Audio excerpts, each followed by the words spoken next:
मैं हूं अरविंद और मैं आपको आज बताने वाला हूं क्लास 8 का दूसरा चैप्टर वर्ग और वर्गमूल। इसका एक वीडियो मैं बना चुका हूं, इंट्रोडक्शन क्लास। अब अगला बताता हूं 2.1 प्रश्नावली 2.1। ठीक है, देखिए 2.1 में पहला क्वेश्चन क्या है कि निम्नलिखित में कौन कौन सी संख्या पूर्ण वर्ग संख्या नहीं है, कारण सहित बताइए। मतलब कौन कौन सी संख्या है जो पूर्ण वर्ग संख्या नहीं है, उसका कारण बताना है। ठीक है, चलिए मैं बताता हूँ आपको क्वेश्चन लिखकर।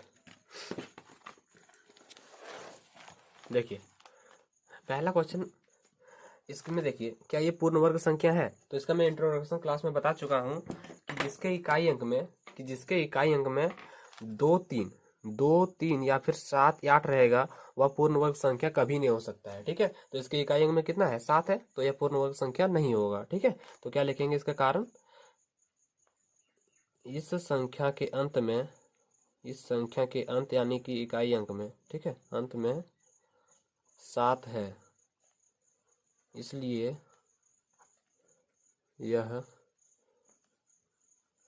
पूर्ण वर्ग संख्या नहीं है, पूर्ण वर्ग संख्या नहीं है। ठीक है, इसी तरह से अगला देखिए क्या है, इसके इकाई अंक में कितना है, 3 है। मैं पहले बोल दिया हूँ कि जिसके इकाई अंक में 2 3 या फिर 7 8 रहेगा तो वह पूर्ण वर्ग संख्या नहीं होगा। तो इसमें भी डायरेक्ट वही लिखना है कि इस संख्या के इकाई अंक में या फिर अंत में भी लिख सकते हैं, इस संख्या के अंत में या फिर इस संख्या के इकाई अंक में 3 है, इसलिए यह संख्या पूर्ण वर्ग संख्या नहीं है, वर्ग संख्या नहीं है। ठीक है, आगे का देखिए, क्या 400 पूर्ण वर्ग संख्या है।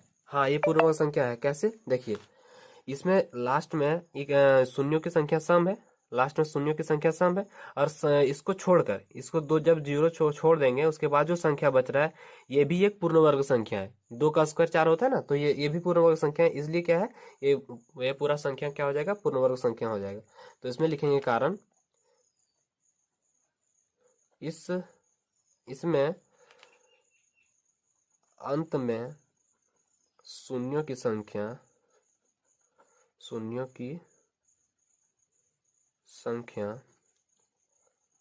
सम है, और शेष संख्या क्या बच जा रहा है, 4। शेष संख्या भी पूर्ण वर्ग संख्या है, पूर्ण वर्ग संख्या है।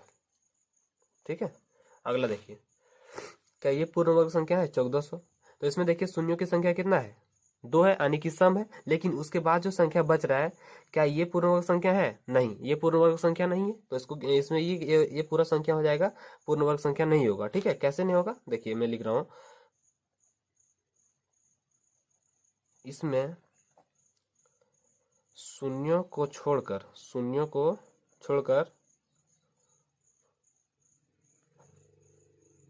शेष संख्या यानी कि बचा हुआ संख्या, शेष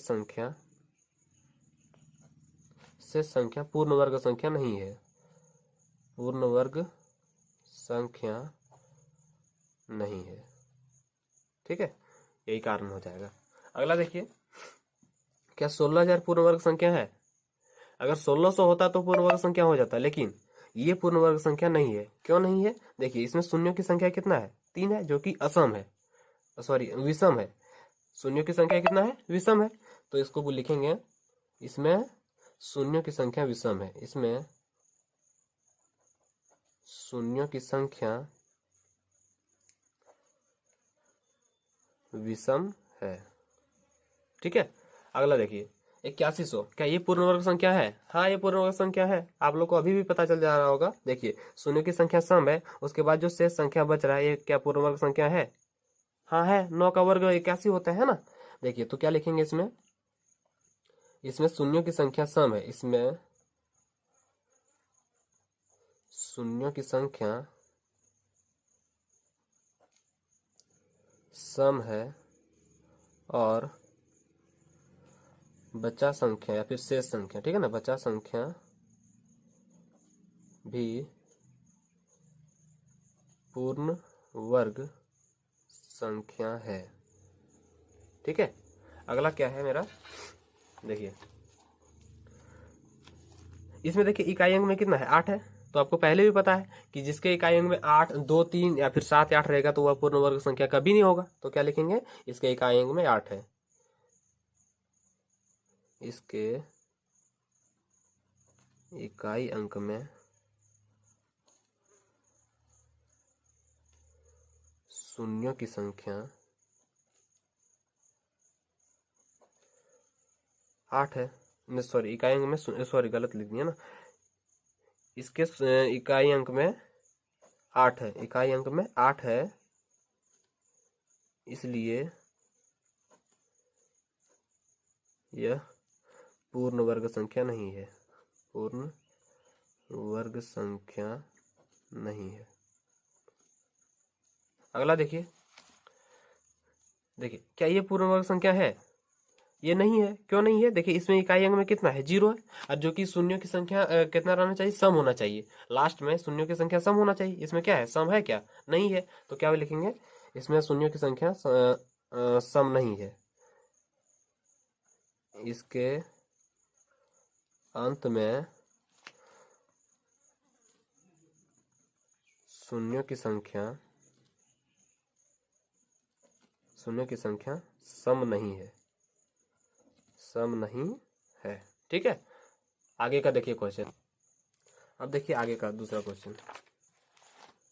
देखिए दूसरा क्वेश्चन में क्या है, निम्नलिखित में किसका वर्ग सम या विषम संख्या है।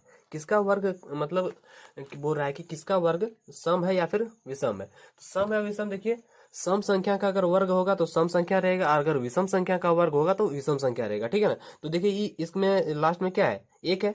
तो जिसके इकाई अंक में 1, 3, 5, 7, 9, 1, 3, 5, 7, 9 रहता है, वह विषम संख्या रहता है, विषम संख्या। और जिसके इकाई अंक में 0, 2, 4, 6, 8 रहता है, वह सम संख्या रहता है। ठीक है ना। तो इसके इकाई अंक में कितना है, 1 है, यानी कि विषम है। तो इसका जो वर्ग, जिसका वर्ग होगा तो उसके वर्ग में भी विषम संख्या ही होगा। ठीक है ना, विषम संख्या। देखिए कैसे विषम संख्या, ये किसका वर्ग है, 21 का, 21 का वर्ग है ना। 21 का कितना होता है, 441। इसी तरह से 2754, तो 2704 21 का है, 54 क्या बोलते हैं 52 का है, 52 का। तो 52 का वर्ग है। तो देखिए इसमें क्या है, सम संख्या की विषम संख्या है, सम संख्या है ना। तो सम संख्या का वर्ग सम संख्या होता है और विषम संख्या का वर्ग विषम संख्या होता है। ठीक है ना। तो इसमें क्या है, इकाई अंक में 4 है, तो ये हो जाएगा सम संख्या। ठीक है, सम संख्या। देखिए इसमें क्या है 961, इसमें भी हो जाएगा विषम संख्या। इसमें क्या हो जाएगा, विषम संख्या। ठीक है, अगला देखिए 3249, ये भी हो जाएगा विषम संख्या, विषम संख्या। देखिए अगला क्या है 5184, ये भी हो जाएगा विषम सम संख्या। ये क्या हो जाएगा, सम संख्या, सम संख्या। अगर आपको इधर समझ नहीं आ रहा होगा तो सबसे पहले आप इंट्रोडक्शन क्लास में जो वीडियो बताए हैं, ठीक है, उसमें जाके देख लीजिए, एक बार में समझ में आ जाएगा। देखिए अगला क्वेश्चन क्या है, तीसरा, निम्नलिखित संख्याओं के वर्ग के इकाई अंक में क्या होगा। अगर ये सब संख्या जो दिया है, अगर इसका वर्ग करेंगे तो उसके इकाई अंक में क्या होगा। ठीक है ना। तो सबसे पहले वर्ग निकालने के लिए उसको छोड़िए, जो प्रॉपर्टी बताए थे उसको छोड़िए। देखिए आप पहले देख के बता सकते हैं। देखिए 19 है, अगर 19 का वर्ग करेंगे तो 19 को 19 से गुना करेंगे, 19 को 19 से गुना करेंगे। तो 19 को जब 19 से गुना करेंगे तो देखिए 9 9 81, 9 9 81 1 लिखेंगे। फिर यहाँ अगर दूसरा अंक से गुना करते हैं तो यहाँ क्रॉस देते हैं। तो अगर जोड़ेंगे तो इकाई अंक में क्या आएगा, एक ही आएगा। मतलब इकाई अंक को हम गुना करके पता कर सकते हैं कि उसका इकाई अंक में क्या आएगा। ठीक है, देखिए 19 का अगर स्क्वायर करेंगे तो कितना होता है 361। तो 9 का उतना छोड़िए, पहले देखिए 9 का करिए, 9 9 81, 81। तो 81 में इकाई अंक क्या है, 1 है, तो लिख देंगे 1। 21 का देखिए, 21 का वर्ग करते हैं तो ये 441 होता है, इसके इकाई अंक में भी 1 आता है। 8 का तो लिखेंगे, 38 का लिखेंगे क्या, 88 64, इकाई अंक में क्या हो जाएगा 4।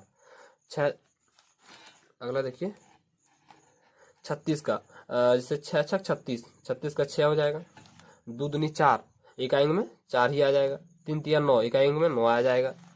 ठीक है, इसी तरह से 4 का 4 से गुना कर देंगे कौन सी आएगा, 4 चौक 16 यानी कि 6। फिर अगला देखिए,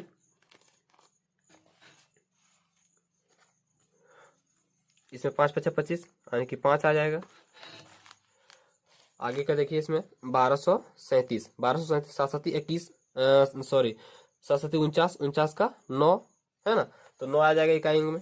0, इसको अगर 0 को 0 से गुना करेंगे तो 0 हो जाएगा। ठीक है ना, ये कैसे कर रहे हैं सो समझ में आया आपको। देखिए सबसे पहले 21 का एक बार बता, 21 नहीं 42 का बताता हूँ। ठीक है ना, 42 का, अगर 42 का वर्ग निकालेंगे तो 42 को 42 से गुना करेंगे। ठीक है ना, चलिए 2 दूनी 4, 4 दूनी 8, 0, 4 दूनी 8, 4 चौक 16, घटाएंगे न जोड़ेंगे, 4 8 16 1 6 और 1 7, और कितना हुआ देखिए इकाई अंक में कितना आया, 4 आए।